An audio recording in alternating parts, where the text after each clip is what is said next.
Officers in the Cass County Drug Task Force executed a high-risk search warrant right around 6 o'clock this morning. It happened at an apartment building in the 800 block of 10th Street South. Stick with the Valley News Live, the Valley Today, right here live on air online for details on this breaking story. On our fast track to 7, will they try it again? Police and businesses are on alert in the FM Metro after what some would-be robbers tried to hold up a Fargo jewelry store. Police say a group of people walked up to Gunderson's Jewelers off Veterans Boulevard yesterday morning, one of them showing they had a gun. But the on-site security guard acted quick and locked the doors, so the would-be robbers turned around, jumped in their car, and then took off. One TSA agent, 2 loaded guns in just a few hours. They were disturbing finds at the Minneapolis airport. One gun was found in a carry-on bag shortly before 5 Tuesday morning. Then 6 hours later, that same officer spotted another loaded weapon in a different passenger's bag. TSA recently announced an increase in penalties for bringing loaded weapons to the airport. Fines now as high as $15,000, all depending on your circumstances. 6:52 on this Thursday morning. Let's check your forecast out there with meteorologist Lisa Green. Morning, Lisa. Good morning. Winds of change here today. We've got some strong winds out of the north, really gusting into that 40+ mile-per-hour range. So that's starting to shake our camera more and more here in Fargo as we're looking toward downtown on the left side of your screen. I also want to point out the low clouds just hanging around in the valley as well. And we've got some overcast skies in many places. Fargo, with the cloud cover, we're still really mild, really enjoying the leftovers from yesterday's big warm-up so far. We're at 29 degrees in Fargo and in Grand Forks. This will be sliding as that north wind brings in that cooler air. Thief River Falls, 31 degrees right now to start off your day, 30 in Bemidji. So it may feel fine when you leave the house this morning, but heading home, it's going to be a lot chillier. Keep that in mind as you're planning your outfit and grabbing that coat here this morning. Devil's Lake, one of the places where we're clearing out now. We're at 20 degrees there and starting to see again more clear skies and taking in that sunrise there. Here's a look at your conditions around the valley. We've got a few flakes, especially over by Beltrami, Hubbard County, and eastern parts of the viewing area. But most places are not seeing much. It's the wind that really is the problem. And we've got wind coming in out of the north, gusting to 46 right now in Grand Forks. That's our peak gust at the moment. Heading farther south, we've got gusts into the 30s and 40s, 41 miles per hour over in Jamestown, a northerly gust to 41 in Oaks. Fargo checking in at 37 miles per hour. So this wind field moving eastward. So eventually, places like Detroit Lakes and Wadena, where it's not so bad yet, we will see our winds pick up there, and the wind will last longer for you today too. It moves in later, it leaves later here today. On this Giving Hearts Day, it's going to feel pretty chilly as you're out doing your Giving Hearts Day activities. We're talking about temperatures on that downward trend into the teens by this afternoon. We've got winds that are going to continue to be on the strong side out of the north, with those gusts getting into the 40s through, I would say, at least the early afternoon, the potential somewhere in the valley for a 40+ mile per hour gust. And then into this evening, it does start to ease up with clearing skies. Friday will be cold to start, but we'll already be turning things around tomorrow morning with the south wind kicking in, getting to about 20 for our high Friday, and we really enjoy it, that warm up again heading into this weekend, and that carries over into next week. So this milder weather overall continues. We just kind of have this little blip here today. It might feel like a bigger deal than that, though, as you're out in this wind. So be careful on the roads. We've got a few areas where we have a little bit of blowing and drifting snow. But really, when talking about average temperatures, not that far off today and tomorrow. No, our average high is 21. So talking about a cool down for Friday is actually moving toward average after we've been so warm. So that's something to keep in mind, is that we're still running much milder than we've been too. Last week, remember last week? Maybe we've already wanted to block that out. It was so cold. We're really seeing that change here this week. Okay, Lisa, thank you. 6:55 now. An elderly Minneapolis couple is alive after fire destroyed their home, and the quick action of 2 police officers is credited with saving their lives. Police are releasing this body cam footage showing the officers evacuating the couple before flames erupted.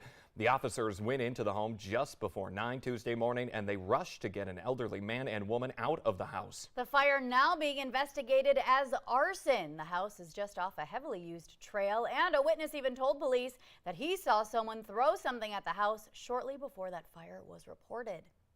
A South Fargo business is making repairs after a truck driver smashed into their building.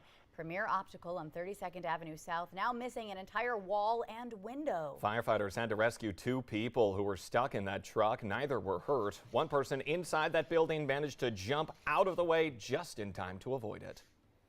We are getting new details this morning about a North Dakota priest accused of sex crimes in 2 counties. Newly released court documents say the incident involving 48-year-old Neil Pfeiffer in Logan County is alleged to have happened between March and June of 2021. He was a priest then at St. Philip Catholic Church. Records also indicate the acts happened while at church and while the victim was on a retreat with Pfeiffer. The victim claims Pfeiffer would sometimes make her confess about the incidents as well. The vice president is Minnesota bound today. Kamala Harris will be in St. Cloud on the heels of Tuesday night's State of the Union address. The White House says she'll be at the New Flyer bus plant to promote the Biden administration's investments in electronic vehicles. There are so many different brands of nutrition bars and shakes out there, but how do you know that what you're eating is actually good for you? Yeah, it's a tough take sometimes. The Valley Today's Nishay Taylor joining us live with information on how to make the best choice for you. Good morning, Nishay.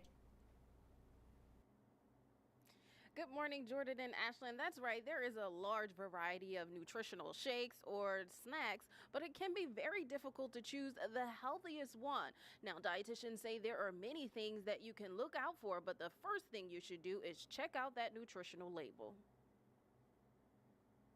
See if there's any additives, any gums, preservatives. I would just kind of look at the ingredients and see, if the first ingredient is almonds or peanuts or protein, something like that, versus sugar.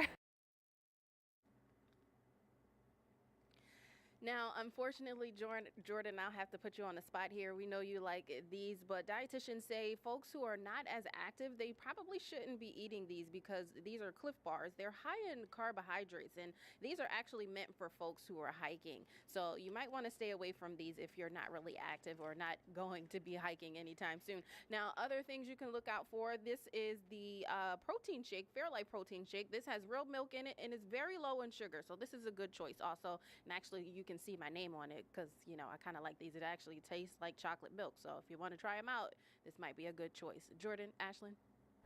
Yeah, I'm not hiking here in the morning. Just moving my mouth a lot. That's all all I'm right. doing. We'll have to make the switch to the protein shake instead. Thank you for that information this morning, Nishay.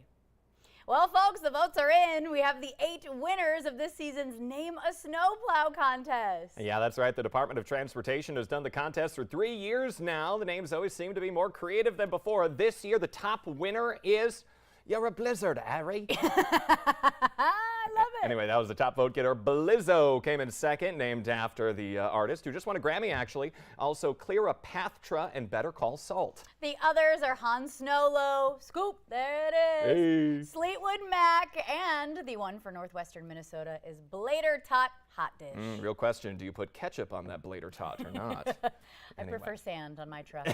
Yeah, right. Anyway, Giving Hearts Day 2023 now underway this morning. Donations are already closing in on the $5 million mark just right now. Giving Hearts is a one-day online fundraiser for hundreds of nonprofits in the area. For many, it's the biggest money-raising day of the year. You can jump on board. Just head on over to that website you see there on your screen, givingheartsday.org. We should mention most of the contributions that you make are matched today. All right, and a real quick look. Firefighters in Lewistown, Pennsylvania got an unusual call this week.